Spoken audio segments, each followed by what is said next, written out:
Kaunay sa issue tungkol sa pag-aresto kay dating Pangulong Rodrigo Duterte, nagpaalala si Executive Secretary Lucas Bersamin na may executive privilege ang mga miyembro ng gabinete kung saan dapat munang aprubahan ng Pangulo ang pagdalo nila sa Kongreso at may mga bagay na hindi nila pwedeng isiwalat.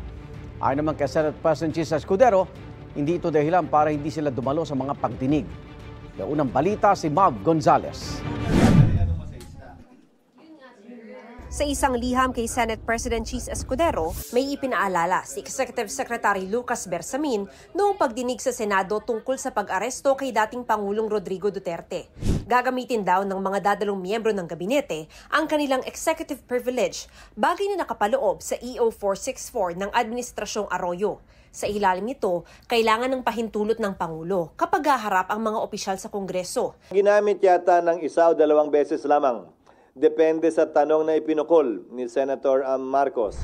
Sa klaw ng executive privilege, ang lahat ng confidential at classified information na nalalaman ng opisyal dahil sa kanyang posisyon. Kabilang ang mga senior official ng ehekutibo, mga general at flag officer ng AFP, maging mga police general at national security official. Hindi ito dahilan para hindi magpunta at dumalo.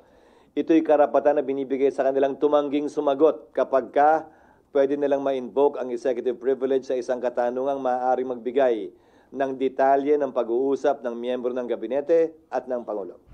Ayon kay Escudero, na kay Senate Foreign Relations Committee Chair Senador Amy Marcos kung gusto pa niyang sundan ang pagdinig.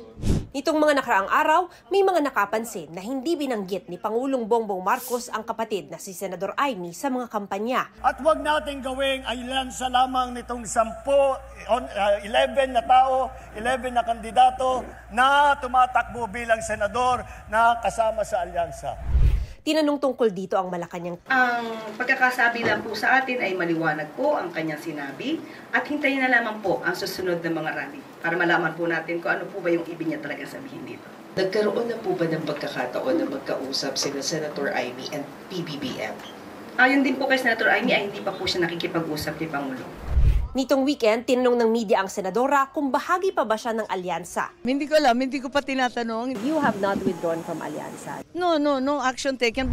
Sa tanong naman kung dadalo pa ba si Senadora Marcos sa mga campaign rally ng alyansa, papaliwanag ko lang pumasok ako sa hearing na walang balak na siraan yung administrasyon. Wala akong balak. Nagtatanong talaga ako. Honestly, I was investigating yung tungkol sa rally na hindi na ako binanggit, okay lang. Tiisan tayo, wala tayong magawa. Total, sinabi ko naman mulat sa poll, baka mauwi ito sa away-away ng dalawang panig. Ayoko maipit. Ito ang unang balita. Mav Gonzalez para sa GMA Integrated News.